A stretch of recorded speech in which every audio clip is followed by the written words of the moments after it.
Жалал ат областынын Казармандагы Саймалуу таш деген да жер бар да, 100 миңден ашык сүрөт бар.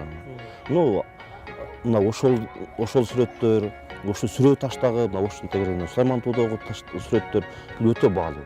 Аны биз мындай жалпак тил менен айтсак, байыркылар сүйлөйт деп түшүнсөк болот. Алар ошондой кылып, ошол жашоосун жазбаган эмес, жазуу мүмкүн өнөктөгөн аларды. Алар өзлөрүнүн жашоосун, кыймылын, көргөн билгенин, жашоо тиричилигин сүрөттөр аркылуу баяндап кетишкен да.